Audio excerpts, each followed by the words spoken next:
The Mystery of a Butcher's Shop by Gladys Mitchell. Dramatised by Elizabeth Pride.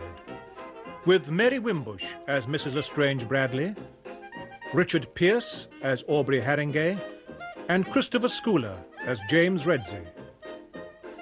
Part 1. An Offal Discovery.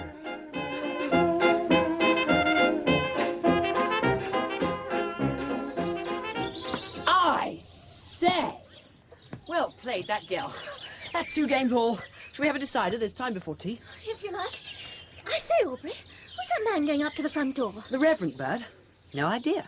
Got any more balls your side, Felicity? My serve, I think. Here you are. Thanks. But he isn't a reverend gentleman, you know. How twiggy he isn't a padre. He hasn't a dog collar. Use your eyes, little boy. Must be a legal eagle, then. Cousin Rupert's always seeing lawyers about his beastly money. Wonder if he's got up yet. He wasn't down for lunch, the lazy pig. Ready? Here goes. Gone? To America? Yes. I'm Jim Redsey, by the way, Rupert's cousin, Mr. Theodore Grayling, Mr. Sethleigh's solicitor. When did he go? Today. Early this morning. To America? Strange. Very strange. Perhaps you can tell me, Mr. Redsey, why he requested me to come down here this afternoon in order to effect certain alterations in the testamentary disposal of his property. Eh? Oh, you mean... Change his will. Yes. I mean, no. Well, that is... Do you mean Sethleigh asked you to come down here today? I didn't know that. You see, I'm only staying here until I hear about a job I've been promised. In Mexico. I see. Mr. Redsey... Of course, it was rather decent of Sethleigh to have me here, especially as we don't really... know each other frightfully well. Our respective maters didn't exactly hit it off, you see. Mr. Redsey... Look here, my aunt will be down to tea. We'd better discuss the thing together. Your aunt? Mr. Sethleigh's mother? Oh, no, she died. Another aunt, Mrs Bryce Harringay. I see. Mr. Redsey, I am quite at a loss to understand your cousin's going off to America like this. It is not at all the kind of thing Rupert Sethleigh would do. No. No? No. And what motive had he? Motive? What do you mean, motive? Why on earth should... James, what is this I hear? Oh, Aunt Constance, may I present Mr. Theodore Grayling? Good afternoon. I know Mr. Grayling already. How do you do, Mr. Grayling? You might have imagined that fact for yourself, James, if you possessed the brain of a bat, which of course you do not and never will. Now listen to me. I have made the most appalling discovery. Oh. James. Oh, well, you know, all for the best, I mean. What I mean to say, these things are sent to try us, and all that. I agree that it will certainly try me most sorely, James, and your manifest sympathy is most touching, especially as the lady in question is entirely unknown to you. Eh? What lady in question? Certainly, Mrs Lestrange Bradley. She has come to live in Wandles Parva. She has taken the stone house. Phew, terrific shot, Felicity. Practice, my child. I'll collect the balls if you see to the net. Right you are. Hello? Here he comes again. Oh. The bird who isn't a reverend. And with the mater, what's more, poor old bird. Of course, Rupert. She's probably grilling him in her best Lady Bracknell fashion. Did you see the importance? Of course I didn't. And you're not to tell me about it. I'm too envious. Doesn't your pater care about the theatre? Moral scruples and whatnot? Father hasn't any morals. He's a clergyman. We can't afford the theatre, that's all. I'm going in now to get washed before tea. Coming? Let's go in through the library. I expect old Jim's in there. Yes, Rupert has invited the Vicar of Crewless-Cumboon to look at the garden on Thursday, I believe. The Vicar of... Quite an authority on alpine plants, I understand. Well, I do hope he will understand when he finds that your nephew has gone to America. What? I say, old Jim's got the hump today or something. Have you noticed? I don't think he's very well. He's rather a jolly man usually, isn't he? Don't know him frightfully well, you know. His mater and old Rupert's mater never hit it off. And my pater, who was the brother, couldn't stick either of them, so I've hardly met Jim until this holiday. You like him, though, don't you? Oh, he's all right. Knocks spots off old Rupert. He's the most frightful outsider that ever lived. To America? I say, the mater's in a bait today. Let's make ourselves scarce. After you, Miss Broome. I don't believe a word of it. I shall go immediately to the vicarage and find out what Mr. Broome knows about this mad freak. He witnessed Rupert's last will, and so I suppose is in his confidence, which is more than can be said of his nearest relations. Come along, Mr. Grayling. We'll go through the woods. There's a shortcut. Thank you, kind sir. Oh, hello, Jimsy. Oh. I say, are you all right? You look dreadful. Yes. You do look as though something's got you in the gizzard, old lad. A touch of the sun, I expect. You don't feel sick, do you? You're a horrible greenish-white colour. As though you're going bad. You know. Sure you're fit? Quite sure, thanks. Good-o. Where's old Rupert? No idea. What about tea? On the lawn. It's lovely out there. Yes. Isn't it? Run and tell your mother and the solicitor, would you, Aubrey? Not a lot of use, old lad. They've gone to the vicarage. At least they were making off towards the woods when last spotted. Towards the woods? Oh, good God! Hi! Aunt Constance! I say! Grayling, stop! I say, stop a minute! Oh, dash it! I say! Half a minute! Hi! Good Lord. You don't think he really has got a touch of the sun, do you? Heaven knows, sweet child. I say, though, did you hear? That bird is a legal eagle. Must have come to see Rupert. Wonder what old Jim's in such a bait about. I wonder where Rupert is.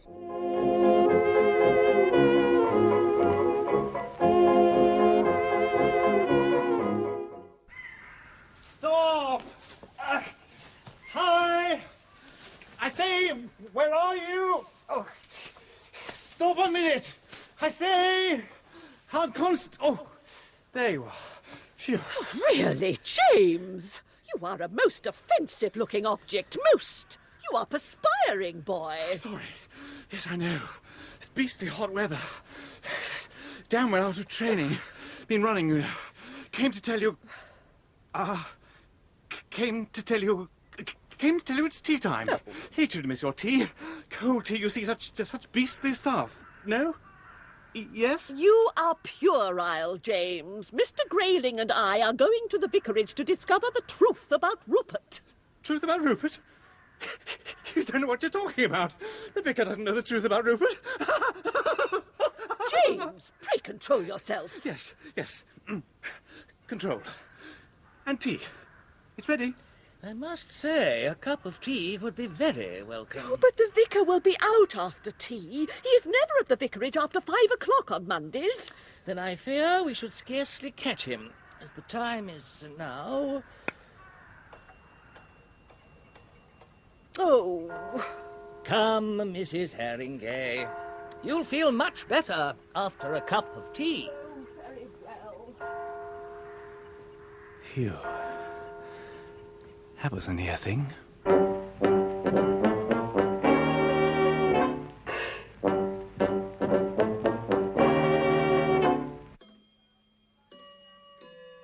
Good night, mater. Sleep well. Phew. Oh, it's still beastly hot. Better. Hello? What are you up to, Jimsy, my buck? With a spade, too. Perhaps he's robbed old Rupert's safe and is going to bury the spoils. I say, what a lark.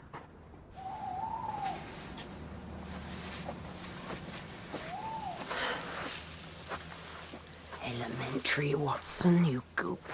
Who's there? Wish he wouldn't keep turning round.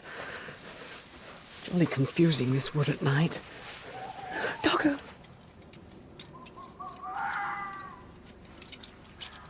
Chap's got a hurricane lamp.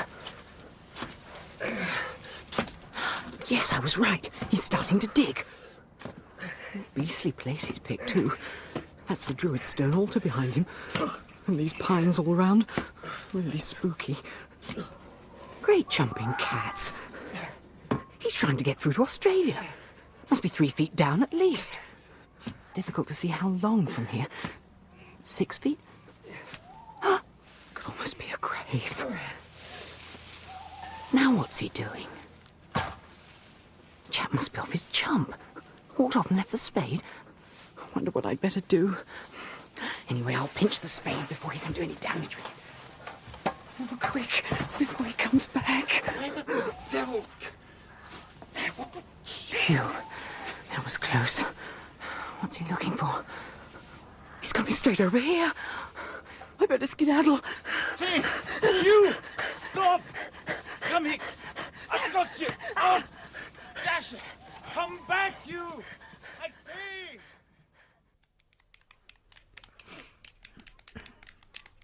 Shocking goings-on in the village lately. Oh, that's right, you Laley. Fighting in the Queen's Head Sunday night, so I hear tell. Who was? That young Mr. Wright up at the cottage. Oh, artists they are. At Farmer Galloway. Though they do say as Mr. Wright started it, hitting young Galloway over the head with yog pudding. There you are. And young Mr. Redsey lying dead drunk in the middle of it all. Never. Ah, but that's not all. Oh, you mean Squire Sethleigh going off to the States so sudden like? Worse than that, Mrs. Willows. There's been a murder done at the butcher's in the market down in Bosbury. Oh, not Henry Binks. Such a respectable man. Sober, too. Well, what I say it's a judgment on him. A man was never meant to make his living out of killing the dumb animals and offering their carcasses for sale. I'm a vegetarian myself, though I can't persuade Mr. Blenkins into it, I'm sorry to say. But what's Mr. Binks done? Oh, he hasn't done nothing that I know of. At least I hope it isn't him that's done it. It's what he found. Human joints, my dear. Oh, human joints? Why, whatever do you mean, you Lady Blenkins? Yes, this morning, first thing he found them. You know Henry Binks lives over his main shop in the Purley Road, and he leases the lock-up shop in the market. Yes. Well, Monday not being a good day in his line of business, he never troubles to go down and open the lock-up till Tuesday. Well, first thing this morning then, being Tuesday, he goes down to the market shop as usual, and what does he find? What? Oh, get on with it, you Lady! I tell you what Henry Binks found. He found a body. A human body. All cut up into joints as neat as he could have done it himself. And all hung up on his hooks where he generally hangs his beef and his lamb. His very tools had been used to do the job, so folks do say. The police is keeping them for fingerprints. Dem, bones, dem, hurrah, bones, dem, hurrah, bones, dem, hurrah, bones, now hear the word of the law. Fingerprints? Hundreds of them, sir. Pity the murderer had the sense to take the head away with him. Then we'd have known who the dead man is. Yes, it's a damn nuisance. Then look at the cleverness of dismembering the corpse in a butcher's shop. Nobody wonders what the chopping noise is for. He left it very tidy, though, didn't he? If that's where he did it. Looks like a local fella. Special knowledge and all that. Grindy, a murder case is always dirty work. And in a case of this kind, where you've got to establish identity before you can get down to anything else, it's the very devil. And a confounded waste of time. Identification, yes. Fattish, youngish, and well cared for, according to the doctor. Not a lot to go on, sir. Well, he was obviously a gentleman. Bath every day sort of look those limbs have got, if you noticed. I better start by finding out who's missing. Well, as to that, there's some sort of mystery at Wandles Parva. Their big bug, Sethleigh, you know, has suddenly taken it into his head to go to America, but nobody seems to know anything about it. His aunt, Mrs Bryce Harringay, sent us a letter this morning. Here's a description of him. It might fit the corpse. Dem, hurrah, bones, dem, hurrah, bones, dem, hurrah, bones, now hear the word of the law. Oh, Jim, old bird. Aubrey, thought you'd gone to bed. Yes, I had. That's to say I've snooped under the mater's bally bed and scared away the bogies and burglars for her. And then I thought I'd just have a word with you about this spade. What the devil? Yes, it's the one you were using last night in the woods. I hate to ask you, old lad, but Where is that blighter, Rupert? You! You stiff, you'll do me in! Come here, you little blighter! Hello? Who's that? I'm off. Aubrey! Who is it? It's me! Let me come in. Hello, Felicity. Where's Jimsy? Gone to bed. Who are you shouting at just now? Me? Don't be silly. Who was being unkind to you? No one, dear child. Nobody's ever unkind to me. I say, I suppose you've heard the glad tidings that are around the village. You mean the murder? The butcher's shop business. Yes. Beastly, isn't it? Aubrey, that's what I've come to see you about. I suppose I ought to have told Father, but really he's such a priceless old ass, he'd only go and get somebody into trouble. So I thought I'd talk it over with you. You're young, but you're awfully sensible. Obliged, I'm sure. Well? You know our dust heap. Survivals of medieval England, in other words, past pluperfect of the verb stinke, to give forth an obtrusive odour with malice aforethought. Yes, well, it's excelled itself. I found a suitcase on it. It has Rupert Sethleigh's initials on it. I'm practically certain that it's the suitcase he lent Father when we went away for a holiday last month. Funny way of returning it. I thought Father had returned it. But what terrifies me is the inside is horribly stained with blood. My hat. Yes, isn't it? It's so awkward with poor old Jimsy digging that ghastly grave and everything. Eh? I was in the woods last night, out for a walk. I saw him chasing you and everything. Oh, I see. We're in this together, then. Good. You know the Roberts have been here all the afternoon, don't you? The who? The police, you innocent. Old Jim got the wind up and no mistake when he saw them. Oh, I can't believe it of Jimsy. Aubrey, what was happening in here when I came along? Oh, I made the poor old thing a bit hairy, you know. Tactless of me, really. I mean, a man may think a man has dotted a man one over the nut in a fit of peevishness or absent-mindedly, but a man has no earthly right to indicate to a man that a man suspects such to be the case. Yes, I see what you mean. And he was angry with you? He had a shot at slamming that spade down on top of my head. Only the coffee table got in the way. Aubrey, what are we going to do? Well, how about if I come back to the vicarage with you, collect the gory suitcase and bung it down the hole old Jim dug? Well, I don't know. Once you've given me the case, you can cut off to bed. I'll do the rest.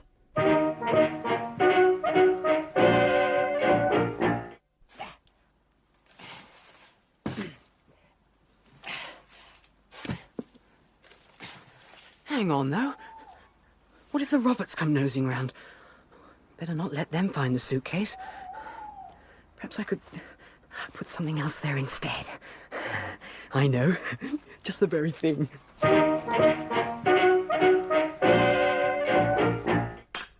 I knew I heard burglars. Burglars? What rot! I object, James, both to your speech and the tone in which you see fit to deliver it. And you are looking quite liverish this morning, Aubrey. I repeat, there were burglars in this house last night. They have stolen a valuable trout from the case in the hall. Valuable? What tosh? A beastly lot of mid-Victorian atrocities, those trout. As a matter of fact, one of them is a roach. Valuable? If it were not valuable, the burglars would not have taken it. If you are going to choke, Aubrey, will you please go outside? Oh dear. Felicity, could you see if I put Tacitus on the mantelpiece in there? Here you are. Oh, thank you, my dear. Will you take the clock back for me? Yes. I don't want to upset you, sweetest, but we shan't have a single clock in the house that will keep correct time if you go pushing them into the pockets of your coat like that. No. Now, about the tennis party. Whom shall we have? You please yourself, my dear. Well, there's Aubrey, his awful mother, and Jimsy. That's 3 from the manor. Then I owe Mr. Wright an invitation, so that means asking Mr. Saville and the unspeakable Lulu from the cottage on the hill. I ought to ask Marjorie Barnes. She doesn't get much fun, poor kid. And Dr. Barnes. No use asking Mrs. Barnes, she's away. What about the Major? What about Mr. Sethleigh? You didn't include him with the manor crowd. Darling, I keep telling you he's gone to America. Really? That's very curious. Why? Why? Why? Well, he wants me to witness his will. I promised to go over there on Monday afternoon when his solicitor was due to arrive, but I completely forgot it. But you did witness his will, darling, ever so long ago, don't you remember? Oh, yes, I remember that will. But he was going to alter it. You see, the chief beneficiary was young James Redsey, but he must have done something to annoy his cousin, because this new will cuts him right out and leaves the bulk of the property to the boy Aubrey. But are you certain? Oh, absolutely. Oh, by the way, I think I must go into Culminster this afternoon. I want to see Crowdsley about the repairing fund. We must have something done about the west door. Good idea. Perhaps he'll give you something nice for lunch if you trot off at once. Bishops generally have nice food, don't they? And there's nothing but the cold lamb here, and precious little of that. There's a lady across the half daughters be wanting his reverence. Will I be after asking her within? You will, Mary Kate, and kindly refrain from instructing her to wipe her shoes on the mat, as you did when the bishop came to call. Sure, and wouldn't that be foolishness itself, with no rain falling these 20 days and the road without as dry as Tim Nix's throat, and the whole of the sky like brazen brass entirely? Will you come this way? Mrs Lestrange Bradley. Am I addressing the spiritual advisor of this parish? Well, I suppose so. Well, that is, yes. Then I am compelled to state that, in my opinion, the west door is a disgrace. We were just talking about it. But the Restoration Fund, all told, only amounts to 29 shillings and 7pence. What's the use of that, I should like to know? A lovely child, and so angry with me. Have the door repaired. Send me the estimates. I will pay the bill.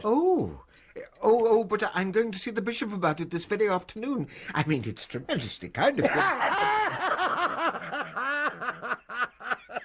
Don't worry, I'm solvent.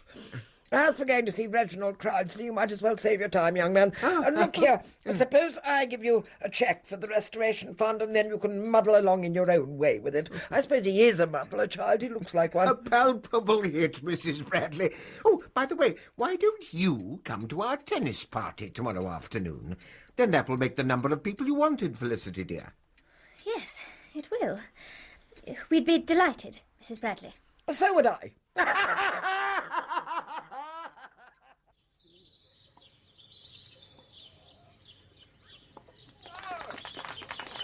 She's a most infuriating woman. Yes, the mater loathes her too. She's a psychoanalyst. A what? Psychoanalyst. I don't know what they do, quite. I believe it's something mad but brainy. The mater collects these new movements, and she tried to collect Mrs. Bradley, who appears to be rather a brass hat at the business, but the old dame wasn't having any. Said that what the mater needed wasn't a psychoanalyst, but a copper-plated dummy, because all her moods and tempers were simply due to indigestion. Of course, the mater was rather fed and tried to get our solicitor to start an action for slander or something, but he only told her to think herself lucky she'd had such good advice absolutely free of charge. So the mater tried the diet stunt, as recommended by Mrs. Bradley, and has positively never looked back. Fancy. Oh, and by the way, rather a confounded nuisance. That suitcase of Rupert's, it's gone. Oh, but you buried it on Tuesday night. No. As a matter of fact, I didn't. I left it in the bushes while I went to get the fish. And I wish I knew whether the silly blighter who swiped it was playing a practical joke or whether... Oh, I don't know. What do you think? I haven't the least idea what you're talking about. What happened? I'm telling you, I went up to the house to get a stuffed fish to shove into the hole old Jim made on Monday night, and when I got back, the beastly case had gone. Someone had taken it. But I can't think why you didn't bury it as we'd arranged. Well, I thought... The police, you see. They'll nose about. Sure to. They'll spot the freshly dug earth, then they'll excavate. Well, it wouldn't do for them to find the blood-stained baggage, would it? With old Rupert's initials as large as life on the lid. Especially since old Jim can't prove an alibi for the time in question. You think the murdered man is Rupert, don't you? But he can't be. I mean, things like that don't happen to people one knows. I tell you what, though, Aubrey. The thought that someone was watching us in those woods on Monday night, and again last night, it makes me crawl all over. Yes, beastly. Oh, bother. Here comes Mr. Saville looking for a tennis partner. Will you play again, or are you too tired? I'm too tired to play with Saville. Chap always looks dirty to me, greasy bounder. Don't be silly. Go and talk to Mrs. Bradley, then. Not I. I'm going to have a squint at your historic dust heap. I say, Miss Broome, when I was over here last time, your father offered to show me his Rabelais. Oh, yes, Mr. Saville. I think Father's in the study now. Oh, thank you so much. I'll go along, then. There are sandwiches and things in the dining room. Please help yourself. Thank you so much. hello, Doctor. You're not going already? Must. Sorry, Felicity, but I can't stand that woman's company another minute. Of all the nosy, insinuating, interfering... You mean Mrs. Bradley? She's coming this way. Oh, then I'm off. Goodbye. How ill-natured one is always tempted to be when one gossips. Dr. Barnes was thus tempted. He fell. Did he? Who was the victim this time? Mrs. Saville. Oh, you mean Lulu Hurst? Do I? That's what the doctor seemed anxious to impress upon me. He became quite heated on the subject of the young woman's marital status. I can't stand any of them up at the cottage on the hill. They're such a queer crowd. Of course, one can understand Cleaver Wright. He's an artist. Where does he come from? Somewhere in London. And now he lives at the cottage on the hill in Wandles Parva. Curious. Who gave it that name, by the way? The always correct Mr. Saville? Yes, I think so. Well, hello, Aubrey. How was the dust heap? Horrid. I say, what does your pater do with his false teeth? He doesn't have false teeth. No, I thought he hadn't. Goodbye. Well... Very curious. Neckbone connected to you. Neckbone, your neckbone connected to you. Headbone, now hear the word of the Lord.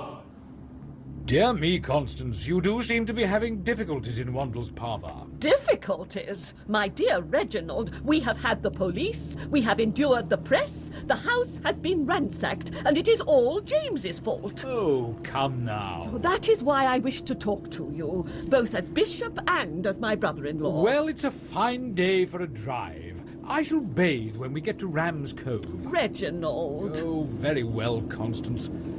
What has James been up to? I know that James is a favourite with you. I think it is a pity. He has told various lies. Dear me. What about? About Rupert. It seems that Rupert did not go to America, and that James concocted a whole series of untruthful explanations in order to conceal the true whereabouts of his unfortunate cousin. And whereabouts is his unfortunate cousin? We do not know. It seems that James, in a fit of animal passion, laid violent hands upon his cousin and smote him on the head. The blow caught Rupert under the chin and... Laid him out. Go on, Constance. You have a decided gift for exposition, you know. Well, now comes the really mysterious part of the affair. James left his cousin lying prone upon the damp ground at 8 o'clock at night in that horrible place. I shouldn't have thought the ground could be damp after this long spell of fine weather. But what horrible place do you mean? I told you. In the midst of the woods, near the Druid's stone. There is blood on the stone where the poor boy struck his head in falling. From that moment, Rupert has never more been seen.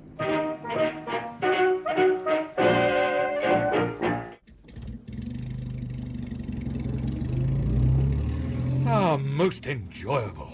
Personally, I think sea bathing unwise. Let me spread out that damp towel. It will soon dry. Oh, on no account. I have a real treasure wrapped up in it. A brachycephalic skull. A young man on the beach gave it to me. A skull? Reginald, how extraordinarily unpleasant. Pray move it further away from my person. I think Broome ought to see it. He knows quite a lot about the Celtic era. We could drive round by the Wandles Parva vicarage, couldn't we? Neckbone, your neckbone connected to you. Headbone, now hear the word of the Lord. But look here, sir, this looks too good to be true. To be sure, if a nice set of false teeth wouldn't improve the appearance of the creature entirely. Thank you, Mary Kate. Would you make us a fresh pot of tea, perhaps? And some more scones, please. No. Do sit down, Mrs. Bryce Harringay. Thank you. Where did you say you got this skull, Bishop? A young fellow camping near Ram's Cove found it and gave it to me. Very fine, don't you think? I should say that it is less than 100 years old. Rubbish, man. Well, look, I'll tell you what. Let's send for young Cleaver Wright and see if he can reconstruct the thing. He's very clever at modelling. Neckbone, your neckbone connected to you. Headbone, now hear the word of the Lord. Yes, I see, yes. Can I take it away with me? Oh, can't you slap a bit of clay over it now? Afraid not. All my stuff's up at the cottage, you see. I'll bring it over tomorrow, sure as sure. Neckbone, your neckbone connected to you. Headbone, now hear the word of the Lord. There you are, Vicar. Rather a curious resemblance, don't you think? Great Scott! Glory be to God, 'tis Mr. Sethleigh himself to the life. Oh. Disconnect them bones, them. Hurrah, bones, disconnect them bones, them. Hurrah, bones, disconnect them bones, them. Hurrah, bones, now hear the word of the Lord. Look here, Inspector, you can't prove that I was the last person to see Rupert before he disappeared. True. What was Mr. Sethleigh wearing when you walked into the woods together at 5 to 8 on the evening of Sunday, June the 22nd? I'm not swearing to the time, mind. The date's all right. Rupert was in dark brown, I think. +4, sir? No, it was Sunday evening. A lounge suit. I see. The colour of the suit was given by Mrs. Bryce Harringay's medium to light grey. And she says it was a pair of flannel trousers supported by a silk scarf and a tennis shirt. Look here, I'm a man. I don't notice what people wear. My aunt's a woman. She does. And anyway, what difference does it make what he was wearing? I thought you'd made up your minds it was Rupert's body that was in the butcher's shop. Didn't Uncle Redsey find his skull or something? It's an interesting story, that, sir. The bishop showed the skull to the vicar here at Wandles, and they asked Mr. Cleaver Wright to build the head and face onto it. Very humorous gentleman is Mr. Cleaver Wright. Well, his model was the image, I'm told, of Mr. Sethleigh, and it's up at the station now. Good Lord. At least the bits of it are, for when we broke up the clay, there was nothing but a coconut inside. That's interesting. Yes. Mr. Wright says that he was called away to speak to someone at the door while he was modelling the features on the skull. It seems as though someone must have substituted the coconut while he was gone. Ah. I wish you'd tell me what passed between you and your cousin that Sunday evening. Did you quarrel? What if we did? It had no connection with the disappearance. I'll tell you one thing, Inspector. I think you're right about the body being Rupert's. My cousin was more than a bit of a blackguard. I found that out when my aunt and I went through his papers. Yes, sir. Sethleigh had enough incriminating evidence against various people to allow him to live in luxury on the proceeds of blackmail for the rest of his life. Well, there you are, then. One of them has done in, my precious cousin, and a good job, too. Well, sir, you may be right. Or if not one of the people whose names have come to light, what about his other unknown victims? Victims? That's a good word, that is. Victims.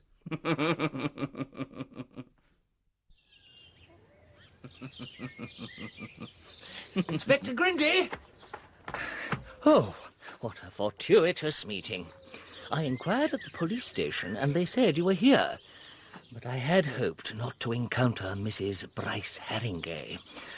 I am Mr. Rupert Sethleigh's solicitor, Theodore Grayling. Well, I'm very glad to meet you, sir. I assume you have some information about Mr. Sethleigh? Well, not exactly. It is just that I think you should find out whether Mr. Redsey was acquainted with the terms of my client's will. Perhaps I ought to say my late client's will. What about the will, sir? Well, this is the point. If the will were altered in accordance with a rough draft which Mr. Sethleigh drew up less than 3 weeks ago, Mr. Redsey would find himself completely disinherited as a result of a serious quarrel between the cousins. They did quarrel, then. What was the cause, sir? Do you know that? Money.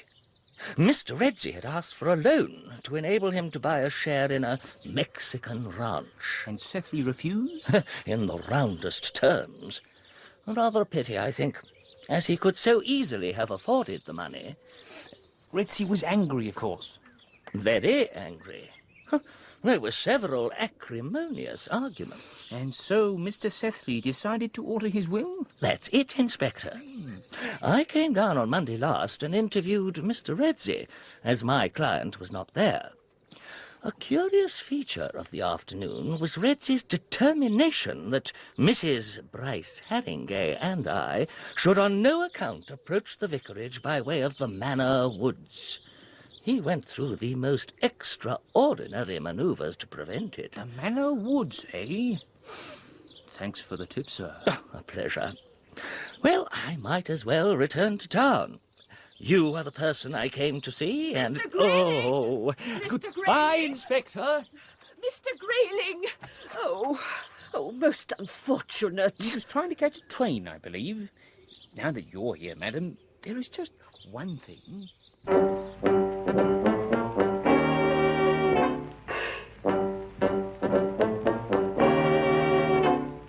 So, Grindy, assuming the Bosbury body is that of Rupert Sethleigh, then young Redsey had a motive. Two, in fact. The will and Sethleigh's refusal to lend him money. Yes, and the opportunity. He seems to be the last person to see Sethleigh before his disappearance. They were seen walking into the manor woods together. Were they now? Not only that, but Redsey tried to establish an alibi by going into the Queen's Head about 9 o'clock that night and getting dead drunk. Really? Had to be took home. Now, I figured it out like this. The two cousins went into the woods arguing, and it turns into a fight. Redsey kills his cousin, hides the body in the bushes, and all Monday he spends his time playing policeman and stopping people from going into the woods. It looks pretty bad. Yes, I grant that. But how did he get the body from the woods into Bosbury Market and chop it up without someone spotting him? It must have been done on the Monday night after dark, sir. But after dark, Grindy, my lad, the market is shut and they drop steel doors over the entrances. Not a cat could squeeze in, let alone a chap carrying a dead body. Well, what about very early Tuesday morning? The market opens at 6, I suppose. No, not until 8. And Binks the butcher was in his shop at 9:30. I see your point. Too risky. Yes. What I do think ought to be undertaken next is a thorough search of those woods. Very good, sir. I'll get onto it right away.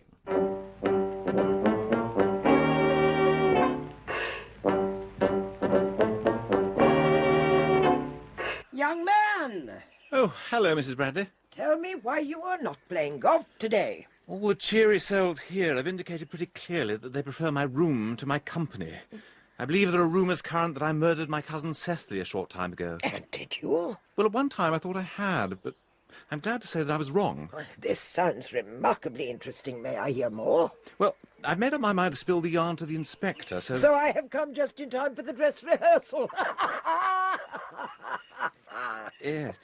You see, we had an argument on the Sunday night, Rupert and I got a bit heated and knocked him down. Yes? Well, the silly ass had to go and smash his silly head against the trunk of a tree. A tree?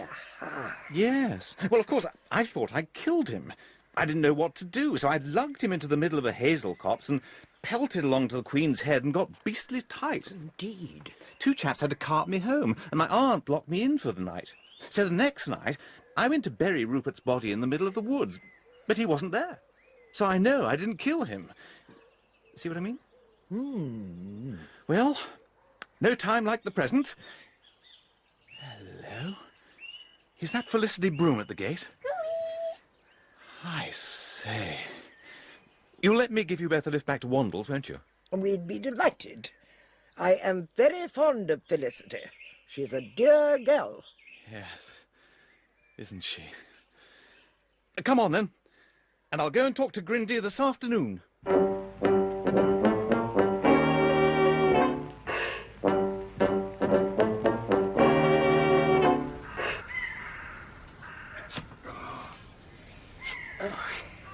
Oh, nothing here, Inspector. But, I say, are you sure, Sergeant? Oh, dead sure.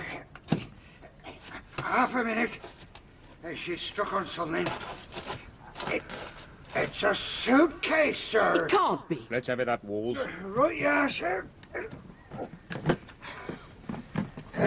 Well, I'm damned. R.S. Rupert Sethleigh, wouldn't you say, Mr. Harringay? Yes. And not locked. And inside... Crikey, my fish! Now then, young man, I think you better come clean.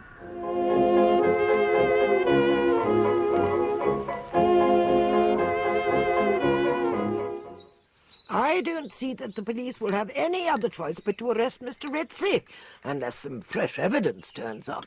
But you can't believe that Jimsy would do anything so horrible. I don't know whether he killed his cousin, but I don't believe he carved him up. And I think we had better put our heads together to see if we can't prove it. I want to see young Mr. Harringay and his mother, separately if possible. But first, the good doctor, I think. Enter! Oh, it's you. I must say you don't look very ill. I am not in the least ill, I am thankful to say. I came to ask if you can think of anywhere that the missing skull might be hidden. Oh, that. Well, of course, if they brought the thing to me, I could soon have told them whether it was Rupert Sethleigh's or not. You had only to try his dental plate in the jaws and see if it would fit. Quite so he did wear false teeth. Oh, yes. Would have been an infallible proof, quite infallible. I mean, a man's dental plate, like his fingerprints, can't possibly belong to anyone else. Oh, Mrs. Bradley, you are so clever. Can't you think of anything that will save James? Forgive me, but I thought you disliked him. Oh, yes, of course I do. But it would be so awkward for Aubrey later on if it became known that his cousin had been hanged for murder. Now then, sit up and attend to me. Who else hated Rupert Sethleigh besides James, Felicity, Broome and darling Aubrey? Rupert knew that Dr. Barnes had an illegitimate son. Well, that's why I always have a Bosbury doctor when we're staying here. I see. And the doctor knew that Rupert knew? Oh, yes. It saved Rupert paying insurance money for the servants, you see. Dr. Barnes treats them free of charge because Rupert didn't tell. Is Dr. Barnes a surgeon? He helped to amputate the Major's brother's leg after a hunting accident, and he took out Margaret Summertoll's appendix. At least, everybody said it was her appendix, but I drew my own conclusions. You see, she... Yes, I see. Most suspicious. But I fancy Rupert found out about that too. But the doctor didn't kill him. I don't think extremely well of the man, it's true, but... Quite so. But don't you see that to save James from arrest, we must turn the attention of the police to fresh channels of inquiry? Yes, I see that, of course. And the doctor being a surgeon... Oh, dreadful man. How glad I am that I refused to call him in when Aubrey contracted the chicken pox 2 summers ago. Don't disturb yourself, Mrs. Bryce Harringay. I can see my step-out. Ah, Aubrey. Just the person I wish to see. I say, Mrs. Bradley, something very rum's happened. Later, child. First, go upstairs again and bring me the false teeth which you found on the vicarage rubbish heap. But how did you know? Elementary, my dear Harringay. Hurry now. Those teeth may be important evidence. The teeth of the evidence, you might say.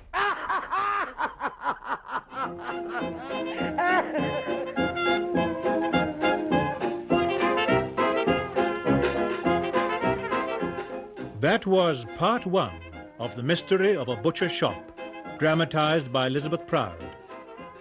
Mary Wimbush played Mrs Lestrange Bradley, Richard Pearce, Aubrey Harringay, Christopher Scoular, James Redsey, and David King, the Vicar of Wandles. The part of Felicity Broome was played by Teresa Gallagher, Mrs Bryce Harringay and Mrs Noon, Anne Windsor. Cleaver Wright, Christopher Scott, Theodore Grayling, David Monico, and George William Saville, Terence Edmund. Sonny Ormond played Mary Kate Maloney and Mrs Willows, Peter Penry Jones, Dr Barnes, Norman Bird, Superintendent Bidwell, Charles Millam, Inspector Grindy, Eric Allan, the Bishop of Culminster, Elizabeth Proud, you Lady Blenkins, and Ronald Herdman, Sergeant Walls. The play was directed by Sue Wilson.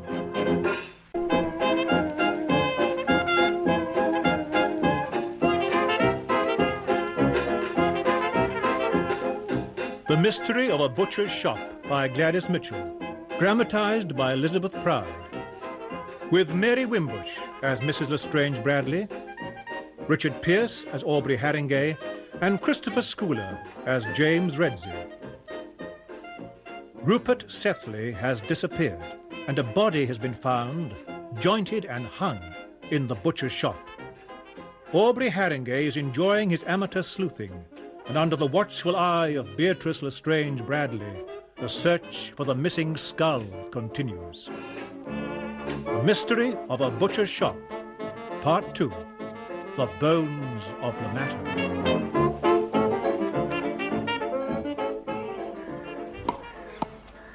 Let. fault. Buck up, Felicity. This isn't like you. I say, old thing, I didn't mean anything. Oh, hell. Felicity. I'm sorry, Aubrey. It's not your fault. It's just... I know. It's those police Johnnies nosing round all the time, isn't it? Yes. I'm sure they think that Jim's... Did for Cousin Rupert. Yes, I'm afraid so too. And they found that bally blood-stained suitcase. What? Where? Buried in that hole old Jim dug, just where we decided to put it ourselves. We didn't. No, because some blighter snaffled it. Comic, isn't it? Oh, but they can't prove anything, you know. Old Jim has been absolutely straight with them. Confessed he knocked Rupert out and everything. That ought to count in his favour. If only we could find out who bunked off with the bally suitcase that Monday night. Why? Well, don't you see? It must have been the murderer. After all, if old Jim didn't carve up the corpse and hang it in the butcher's shop, and he swears he didn't, and I asked Inspector Grindy and he said Jim had an alibi for the time when they're sure it was done. Well then, it seems to me that Jim couldn't have killed Rupert, but only stunned him. And somebody else had a soft job finishing the poor blighter off. Yes, but it's Jimsy the police are after. I know it is. Well, anyway, I'm going to find the man who did the dismembering of the corpse. And that old dame the mater hates so much. Mrs. Bradley? Yes, she's working on it too. She's hot. All right. Well, I know you're a clever boy, Aubrey, and brave too. So, if you want any help, I'll do what I can. Good man. Now, I must go and wash my face. Do I look very horrible? You look all right.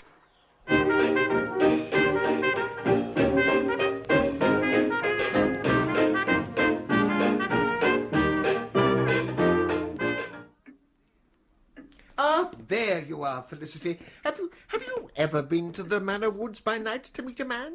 Father, whatever are you talking about? Well, why did Marjorie Barnes go? She's in my study, by the way. Will her father be very angry? She's never going to tell Dr. Barnes. He'll eat her. She's going to tell Inspector Grindy first. What? Oh, I say. Is it something to do with the murder? Is what something to do with the murder? Oh, good afternoon, Mrs. Bradley. Marjorie Barnes has some tale which she says helps to prove James Redsey's innocence. So why don't you all go into the drawing room and then I can get on with my sermon? Rupert Sethleigh was supposed to have been killed on Sunday night, June the 22nd, wasn't he? And at about 9 o'clock, Jim Redsey was in the Queen's Head. Getting drunk? Yes. Well, if anybody saw Rupert alive after Jim had gone off and left him for dead, well, I mean, they couldn't think Jim did it then, could they? No, it would make a difference, of course. Go on, child. It was all through Father saying don't about men. The first time was when Willie Bailey took me to Bosbury Fair, and Willie is a perfectly nice boy. Anyway, that Sunday night, we'd arranged to be at the Manor Woods at 9:15. Marjorie! It was all fairly easy because Mother was on holiday and Father was going up to the Major's. At least that's what he said. So I sneaked off, though I felt rather scared. Why? I think it's that horrible stone. I dream about it sometimes, and it's always dripping with blood. Interesting. Continue. He insisted we sit down with our backs against the stone, said I was silly to be scared, and he began to tell me stories, fairy tales. Then suddenly he said in a horrible, blood-curdling voice, and the ogre cried. I was so terrified that I just jumped up and ran for all I was worth. What time was this? Just after 9 o'clock. I remember hearing the church clock strike. I see. Well, please go on. Yes. Well, I couldn't find the path, and I fell over and tore myself on brambles, and then suddenly I came bursting out into the clearing again. And there it was, that horrible stone of sacrifice. And your friend? No, he wasn't there. And then I heard this sound quite close, and I saw... Yes. What? A man came crawling out of the bushes like a great black slug. Oh, horrible. I'm afraid I just ran. Luckily, this time I stumbled onto the path and raced home and went straight to bed. But who was it? Well, it must have been Rupert Sethleigh, still funny in the head from concussion. And if it was, then Jim didn't kill him. But you don't know that the man was Rupert. You didn't really recognise him. No, but I'd swear I did if the police asked me. And he did have a frightfully familiar sort of look. Oh, but telling lies for Jim won't help him, Marjorie. And look here, this tale doesn't exactly connect up with Willie Bailey, you know. That's the whole point, Felicity. It was not Willie Bailey. And it's no use asking me who it was because I won't tell you. Well, what did you make of that? Interesting. Marjorie reminds me of somebody. Who is it?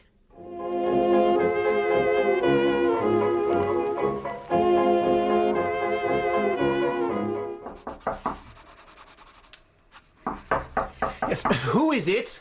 May I come in, Mr. Wright? Not disturbing you, am I? Well, you ought to pay, really. Look, isn't that beautiful? Remarkable. Who is the model? Old Savile. Really? Yes, surprising, isn't it? He looks such a worm in his clothes. But take them away, and damn it, the chap's a pocket Hercules. Rippling muscles and all that. Most surprising fellow. Oh, you know, this is quite an experience for me. I have never seen a studio before. Oh, very interesting. A life-size annotated plan of a human skeleton. Yes. Yes, old Savile stuck that up and wrote the book of words. Heaven knows why. I find the thing rather revolting, usually turn it round. You might be more interested in these canvases. And the model of Rupert Sethleigh's head. Did you make that in here? That? Oh, yes. Yes, funny business that, you know. I mean, deuce knows what happened to that skull. Most extraordinary thing. Yes. In fact, one is very glad one has a complete alibi for the night of Sethleigh's murder. Especially as one is known to have disliked the chap. A complete alibi? Then you've more than I have, young man. Yes. Well, I went to the Queen's Head for a nightcap and got embroiled in a row with a great oaf of a farmer called Galloway. Got pretty badly knocked about. Well, never mind. And you bear Mr. Galloway no malice. That is so nice, I think. Good heavens! Is that Mr. Savile out in the garden? What on earth is he doing? Burying Lulu's canary, I expect. Oh. It died. But he's wearing a clerical collar. Yes, believes in dressing the part. Blasphemous devil. I see. Why, what a lot of silver cups. Sporting trophies, I presume. Well, Savile's mostly. But you have too, I see. Oh, and there's a belt. How extremely amusing. What are they for? Oh, boxing. About the only thing I'm good at in the sports line. Really? You must be clever. Goodbye. Damn! Damn! Damn! Hello, Mrs. Bradley. Has the murder driven you to drink? Impudence is the weapon of the very young. Chastisement is the reply of the extremely old. Ow! I have been confirming my suspicion that Cleaver Wright deliberately picked a fight in the Queen's Head on the evening of the murder. For an alibi, of course. More than that. A fight would not have been necessary if an alibi were all. Oh. Tell me, if you know, child, whether Rupert Sethleigh had his flannels made by a tailor or bought them ready-made. I'll go and dig in his wardrobe. It's a queer thing about grey flannel bags. A chap can almost always wear another chap's greys. I've worn old Rupert's, which are too big in the seat. I've worn old Jim's, which are too big everywhere. And yet, somehow, they seem to look much about the same when you've got them on. A point which I intend to bring to the immediate notice of Inspector Grindy. And there is also the point that everyone, every male that is, appears to possess a pair. Except Dr. Barnes, who always dresses most formally. I think I shall pay a call on the good doctor. Well, what is it this time? Can you give me something for a slight attack of indigestion? You haven't got indigestion. Oh, no, I haven't, I'm thankful to say, but my maid has, or else it's homesickness. Her sister has a new baby and she hasn't seen Yes, it. well, bismuth tablets. And the grandfather plays bears on the floor to amuse it. Isn't that charming? Well, I can safely say I shall never play bears on the floor to delight my grandchildren. I never amused Marjorie in any such ponderously inane fashion. Personally, I think that's a pity. Great black slug, indeed.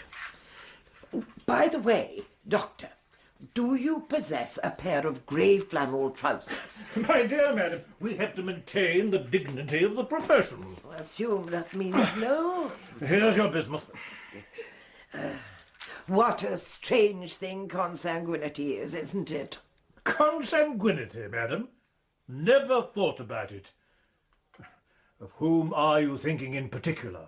Oh, my son, Ferdinand Lestrange. And then there's your son, Doctor. Ferdinand Lestrange. Is he your son? Didn't know. Brilliant man. Yes, a clever boy. Takes after his mother. Defended you in a murder trial, didn't he? And got me off. Yes. Well, just one thing. Tell me, are the people who live at the cottage on the hill patients of yours? None of your business, madam. You should know better. Now, good day. Flannel trousers. Ah, Mary Kate. Now what? And now, what was the question, Mrs. Bradley? Do you ever Oh, yes.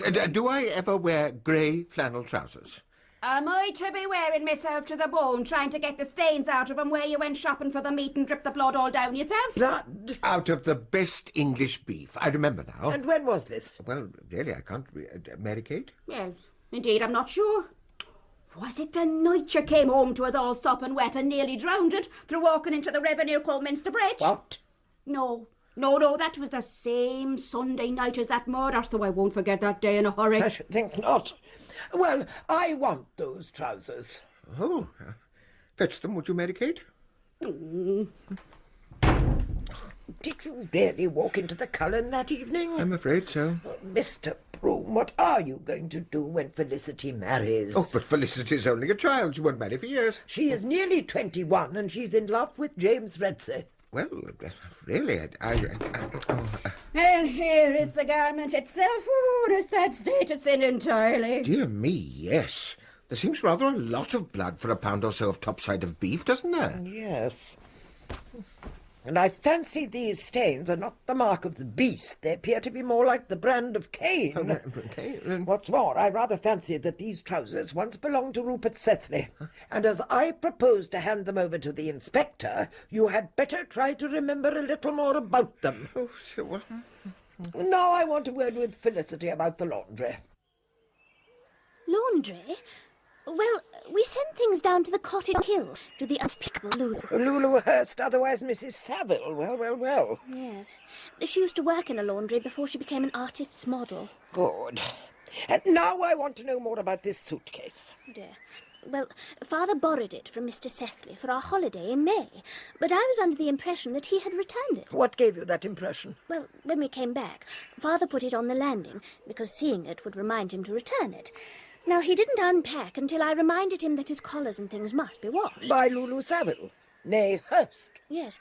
One of his clerical collars is missing, by the way. Is it indeed?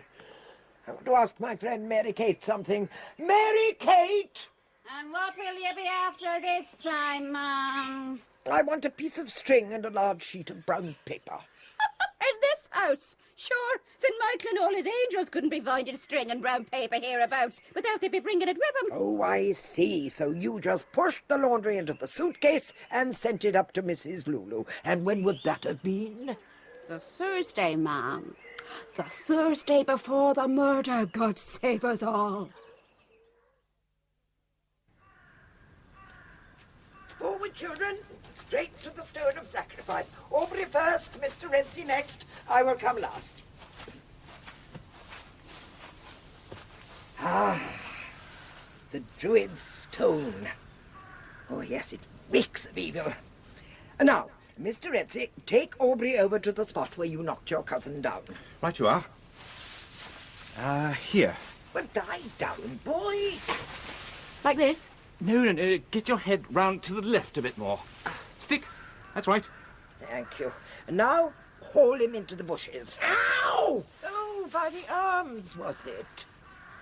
Now, you, Mr. Redsey, go off in the direction of the Queen's Head at the pace which you took on that Sunday night. Oh, right you are. Goodbye. Oh, well, never mind. He's done all that I wanted him to do. Now, Aubrey, I want you to crawl out of those bushes into the clearing. No, slowly. Oh.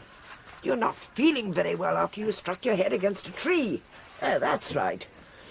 And you're wearing a white shirt and light grey flannel trousers. Well, I should have asked you to take your blazer off, child. Never mind. And it's 8 o'clock on a fine midsummer evening. Oh, no, 9:15 on a fine midsummer evening. Oh, yes, quite so. Well, get up. Great black slug indeed. Oh, I'll buy you some new flannels, boy, if you've spoilt those. Well, now we'll try again. Go back into the bushes and lie down as you did before. Right you are. There. Oh, do you mind removing your blazer first? No. Thank you so much. Now, you are unconscious. I am the person for whom the police are looking. I've seen Redsey drag you into the bushes and dash away. I search the bushes and discover you lying prone upon the ground. Now, you keep still. You're unconscious, remember? I seize you by the heels. Oh, yes, I really must buy some new flannels for you. I drag you out into the clearing. There. I examine you. It occurs to me that I hate and fear you, that it's a golden opportunity to be rid of you forever. I gag you with your own shirt in case you should recover consciousness before I decapitate you. You won't be cold, you've your vest. Now then, I secure your wrists with your own belt. No, kick out hard if that shirt hurts too much.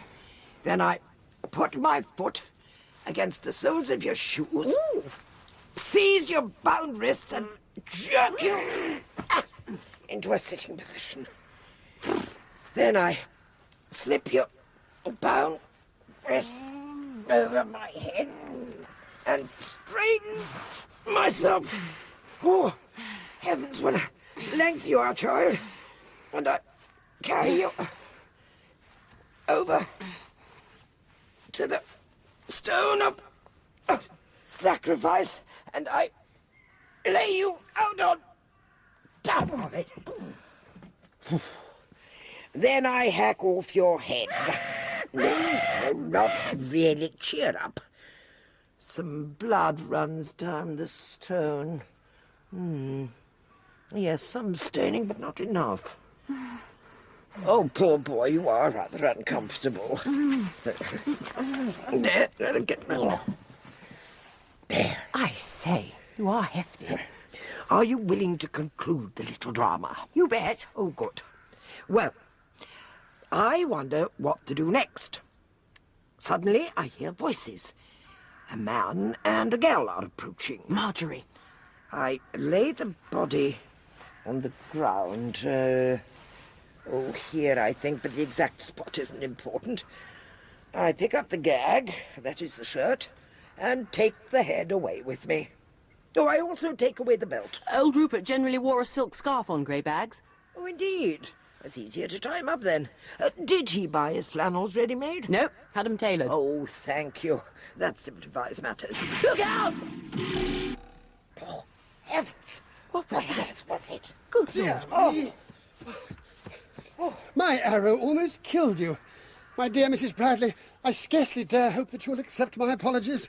This is what comes of practising for amateur theatricals. Oh, what a charming costume, Mr. Saville. Do let me hold your longbow so that we can see you in all your glory. Oh, green suits you. I particularly like the feathered cap. Robin Hood to the life, don't you think so, Aubrey? Jolly fine. I'm so glad you like it. I was actually on the other side of the road, but when I observed that the arrow had flown into the Banner Woods, I hurried over to make certain no damage had been done. Liar. Are you also acting in a play? Oh, yes. A very modern play. I'm sorry the full cast isn't here. Aubrey was playing the villain, and I... the innocent victim. Oh, must you go? Yes, I... Goodbye. It's nothing to laugh at. He nearly killed you. I wonder. Boys will be boys, you know. If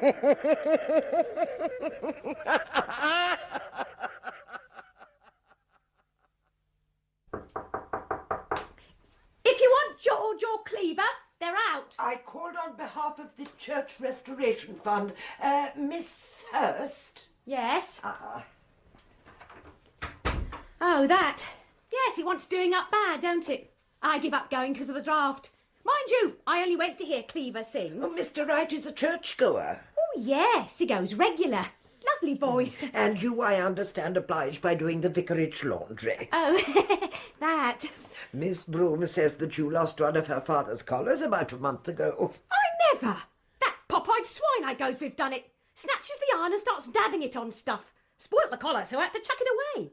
Some underclothes went the same way, and who'd washed them that week? Blowed if I know, for I never. I see. And what shape was this collar? One of them soft collars they wear on tennis shirts. Really? And you're sure it was not one of Mr. Wright's collars or Mr. Saville's? Look here, what is all this? You'd better not come nosing about in what don't concern you. There's one man dead for me already, and I don't... And another will be hanged if you don't keep silent.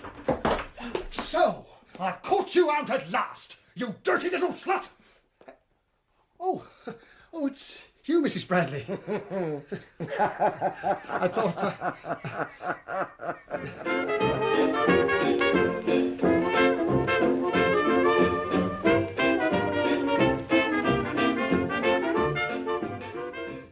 Marjorie!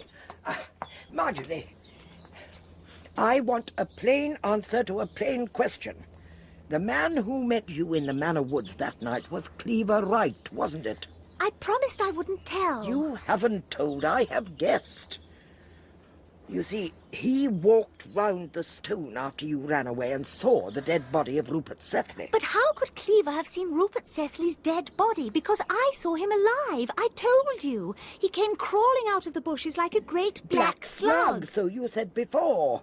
You're certain it wasn't a bear, I suppose.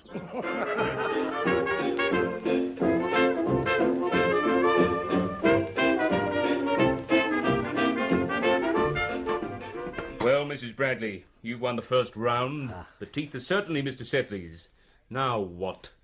I should say, produce the skull and find out whether the teeth ever fitted its jaws. The skull? Ha! We've looked everywhere for that blessed head, but it's gone. Oh, come, Inspector. I dare say we can make up our minds where it's to be found. Where is the best place to hide a thing, James Redsey?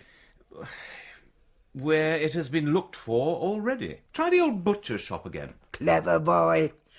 Will your car carry 4, Inspector? I dare say Superintendent Bidwell would like to come too. Them bones gonna walk around now, here's the word of the law.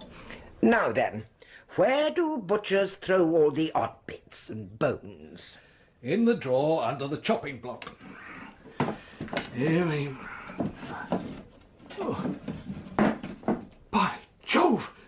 It is too! What about this, Grindy? Them bones gonna walk around, them bones gonna. Them bones gonna walk around now, here's the word of the law. But how did you know? We have quite a number of strangely constructed persons, psychologically speaking, living amongst us. First, the Stephen Broome. The vicar? Yes, my dear. A man who thrusts clocks into his pocket and is as appallingly absent-minded as that poor dear man is a very pretty study for a psychoanalyst. Good Lord. And then there's your own mother. She had a very good motive for getting rid of both Sethleigh and Redsey. Hang it all. If Sethleigh were murdered and Redsey hanged, you, young man, would be heir to the family property. Yes, but the mater... And then there are the 2 young men who live at the cottage on the hill. Cleaver Wright is just the sort of person who would think it funny to hang human joints on hooks. And he could have stolen the skull from his own studio most convincingly. Yes, still, jolly difficult to see how he could have done the actual murder. He had a pretty sound alibi. How do you know that? Marjorie Barnes. Made me swear to keep Mum when her pater was about, though. I say, I suppose he wasn't the jolly old murderer. I was coming to Dr. Barnes. Doctors have been known to commit these crimes. Oh, the trouble is he doesn't possess a pair of grey flannel trousers. I say, does that mean you know who the murderer is? I know that the man who moved the skull to the butcher's shop was a man in a panic, and the murderer feels perfectly secure. And upon my word, if I didn't feel certain that the police will sooner or later make out a case against some innocent person, I'd leave him in peace. Rupert Sethleigh asked for it. Yes, he did. Didn't he?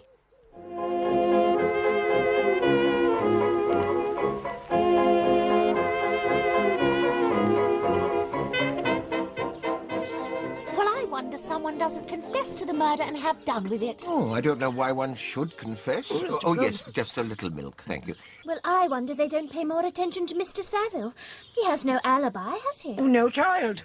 And psychologically it would be possible for such a man to commit such a murder, and I told the inspector so. The police don't worry about psychology. Seem to catch a good many murderers, though. And hang 'em, too. Is that a challenge? If you like. Very well. The police are usually guided by what is known as circumstantial evidence. Sometimes it leads them right and sometimes entirely wrong. For instance? For instance, according to the police point of view, Sethleigh was not dead when James fled from the woods to the public house. They think he was only stunned. So do I. I now come to a remark made by Marjorie Barnes. Me? Oh, but Now, I'm sure... Marjorie saw a man crawling out of some bushes near the stone of sacrifice. Afterwards, she assumed that it must have been Sethleigh. I refuse to believe this for two reasons. First, she didn't actually recognize the man, and second, her words were, and a man came crawling out of the bushes like a great black slug. Very well. Now, at 9 o'clock on a midsummer night, it is very far from dark, light enough to play tennis, for example. Well, Sethleigh was wearing a white tennis shirt and light grey flannel trousers. Aha! If Marjorie had really seen old Rupert, you mean she couldn't have thought he looked black? Exactly. Beware of the fact which refuses to fit. Then who was it? Well, it might have been your father. Father? Oh, but he was at the Major's. Oh, very well, that's a thing that can be proved. Go on. I can't think of anybody else. Oh, yes, The vicar? Well, his clothes are certainly black enough, and he asked for it just now. We will try our circumstantial evidence on him. Really? Mr. Broome, where were you on the evening of Sunday, June the 22nd? Went for a walk, I expect. I generally do after church. Where? Oh, round and about, you know. We'll assume he went for his walk in the Manor Woods. No. Now then, the vicar leaves the church and enters the Manor Woods, just in time to see the cousins quarrel and fight. He assumes that Sethleigh is dead, and when James has fled, the vicar parts the bushes and has a look at the man he loathes. The man he loathes? Well, of course, everybody who met him seems to have detested Rupert Sethleigh. Why should the vicar be any exception? Well, he's a vicar. Oh, rubbish. Go on, don't mind me. I shall go to sleep as soon as I finish this pipe. By the way, do you carry your tobacco in a pouch? You so. What do you use now? Never mind. To continue. When the vicar found Sethleigh, he had an unpleasant shock. He found that Sethleigh wasn't dead. Thereupon, he helped him out of the bushes, and Sethleigh lay down on the stone of sacrifice to recover. The sight of his prostrate form incensed the vicar to the point of madness. He drew out his penknife and stabbed Sethleigh in the throat. What nonsense. Well, then he heard voices. Marjorie Barnes and Cleaver Wright. He lowered the body to the ground and hid. Well, when Marjorie ran off, Mr. Wright walked round the stone, found the body and knelt to examine it, thus getting blood on his trousers. Now, the corpse had bled from the neck. There was no blood probably on Sethleigh's trousers, grey flannels, you recall. Wright is quick-witted. He drags off Sethleigh's trousers, pulls off his own flannels, Marjorie. Yes, he was wearing flannels that evening. Yes, I knew it. He then put on Sethleigh's trousers and went to the Queen's Head, where he picked a quarrel with young Galloway and got himself so badly knocked about that no one would suppose any blood on his person to be other than his own. Brains. Bright man. Oh, I agree. Though it was not so bright to expect me to believe that someone who has won cups and belts for boxing is going to let himself be punched on the nose by a clumsy ox like Galloway. However, back to the vicar. He realised that since Wright had seen the body, it had to be disposed of. So he crawled out of his hiding place towards the body, and it was then that Marjorie saw him.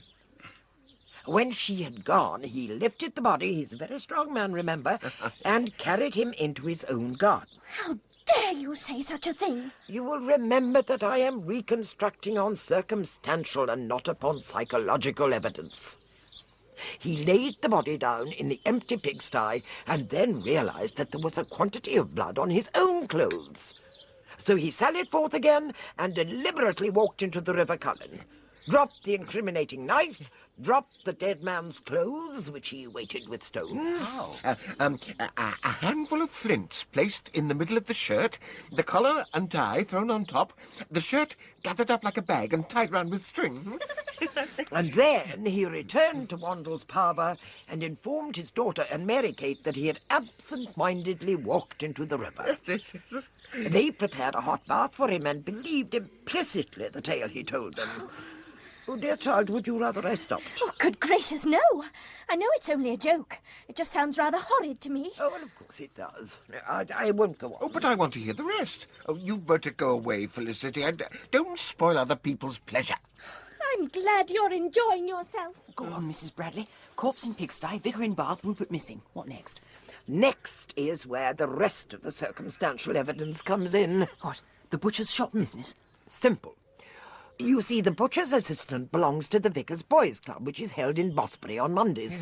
Cleaver Wright often lends the vicar his car for the journey, so he could have taken the body to the shop with the utmost ease, having stolen the key from the assistant's pocket during running practice. Good heavens! And lastly, at this very instant, he is in possession of a silver tobacco case, which was once the property of the murdered man. Stephen Broome, I knew this passion of yours for putting things in your pockets would get you into trouble one day. Oh, dear.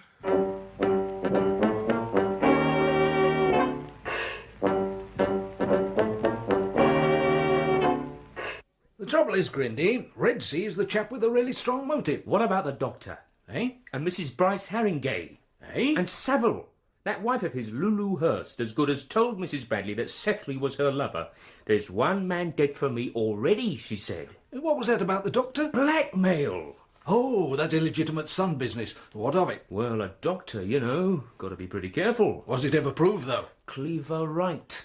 Don't you spot the likeness? Well, now you mention it. Unmistakable once you got onto it. And of course, Cleaver's been sponging on the doctor ever since he's been here. Has he? Rumour says so. Worth looking into, sir.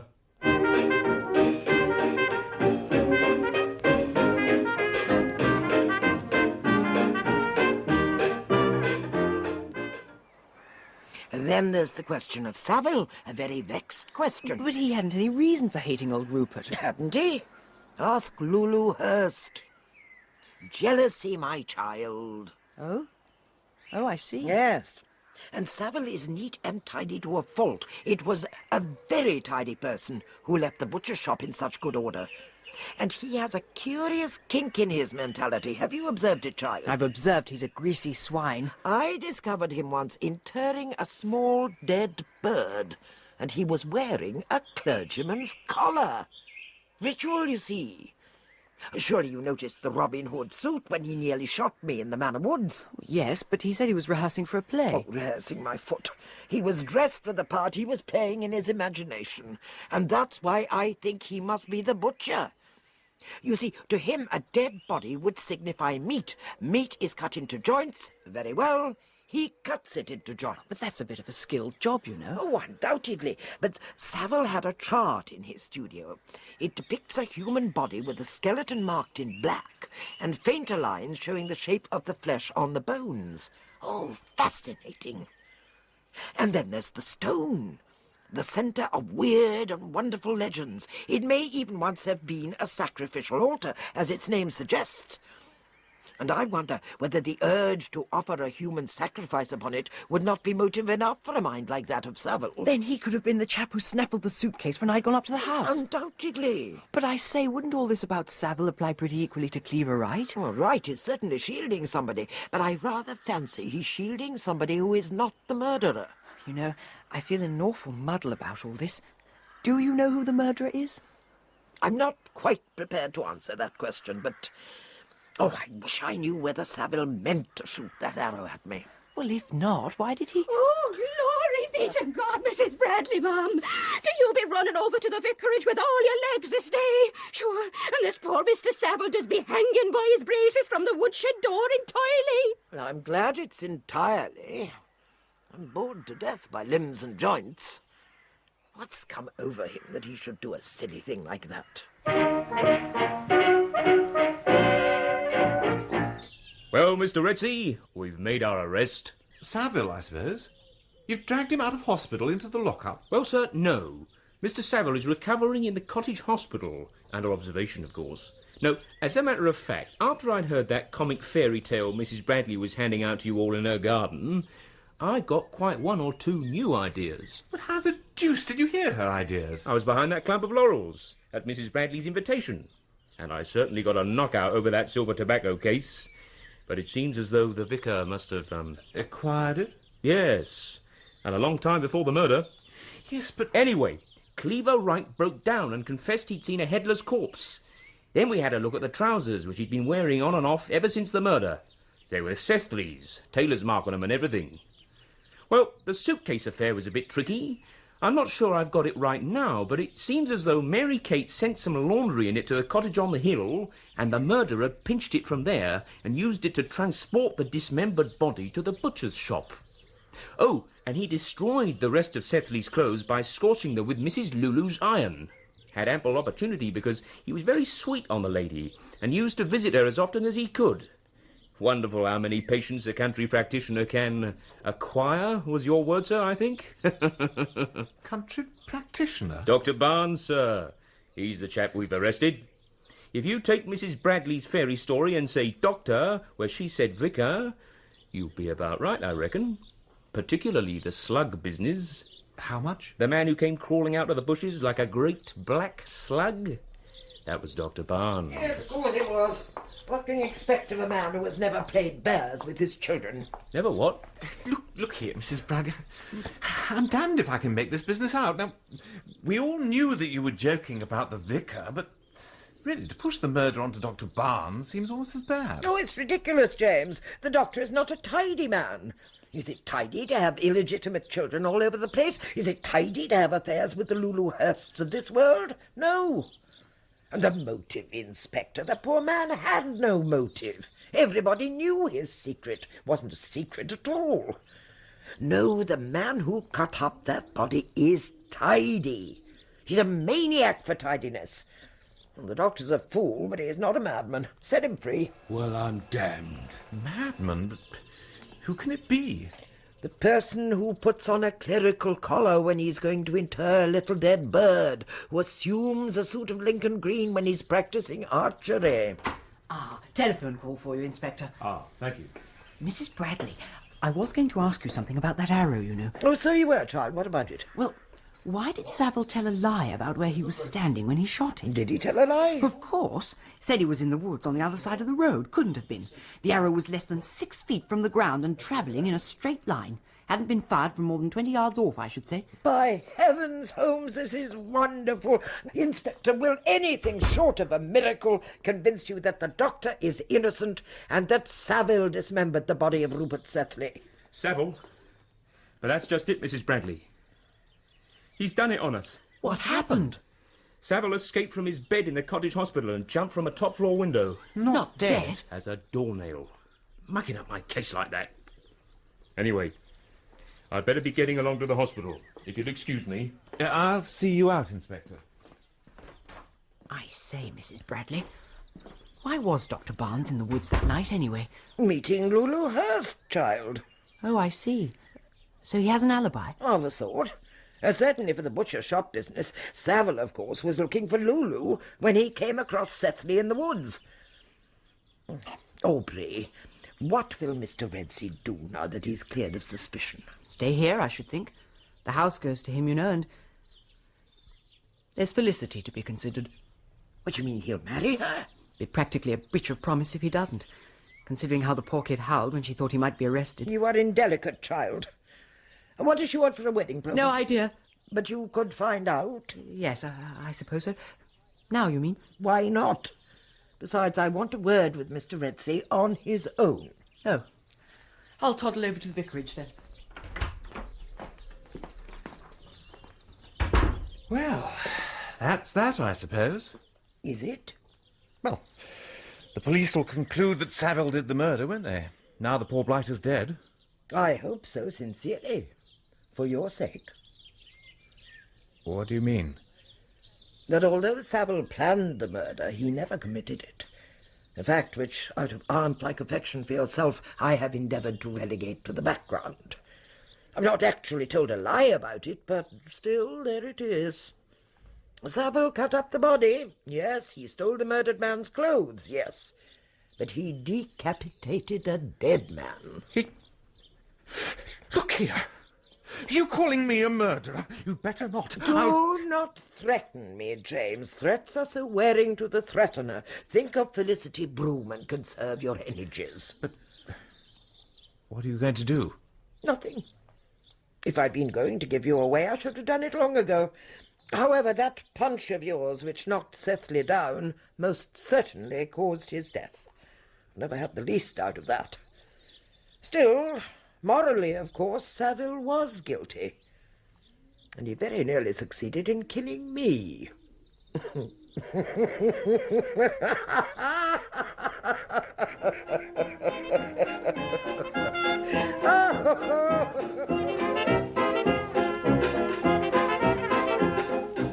That was the final episode of The Mystery of a Butcher's Shop, dramatised by Elizabeth Proud. Mary Wimbush played Mrs Lestrange Bradley, Richard Pearce, Aubrey Harringay, Christopher Scoular, James Redsey, and David King, the Vicar of Wandles. The part of Felicity Broome was played by Teresa Gallagher, George William Savile, Terence Edmund, Cleaver Wright, Christopher Scott, Dr. Barnes, Peter Penbury Jones, and Marjorie Barnes, Jane Whittenshaw. Charles Millam played Inspector Grindy, Norman Bird, Superintendent Bidwell, Sonny Ormond, Mary Kate Maloney, and Petra Markham, Lulu Hurst. The play was directed by Sue Wilson.